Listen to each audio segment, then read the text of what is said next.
I was a freshman at the University of Central Oklahoma, walked into the communications building, there's a radio station there, walked into the radio station and basically never walked out. There were a couple of guys I met there that were a couple of years ahead of me, Keith Sweezy and Don Sherry, and I decided, you know, this is what I want to do. And worked there for a while, learned, and then within about a year and a half or so, moved into radio news commercially at KOMA radio and then WKY radio.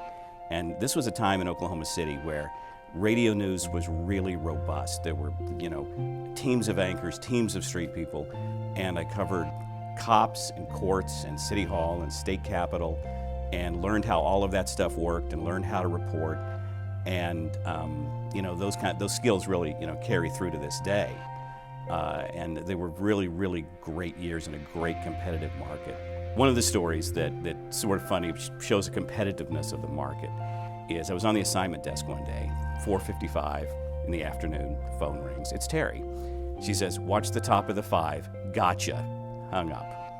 I walked into the news director's office and said, "I don't know what she's got, but we're screwed." And I think, I'm not completely sure, but I think it was the arrest of the University of Oklahoma quarterback.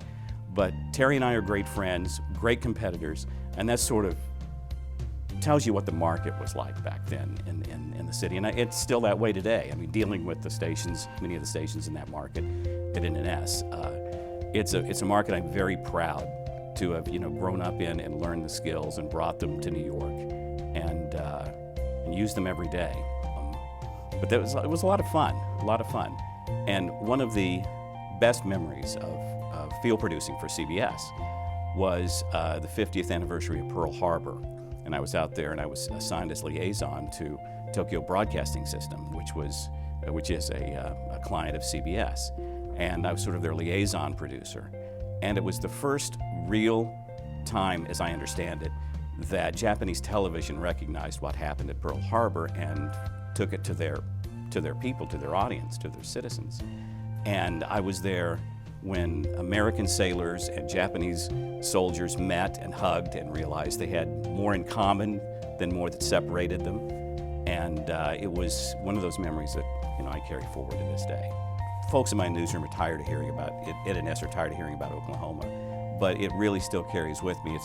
If there's breaking news in New York City, and you know they're starting to bring in the signals, I'll walk into the newsroom and say, "Does anyone in Oklahoma care?" And if the answer is no, then it's probably not for national consumption. And it's just one of those things that I still think about constantly.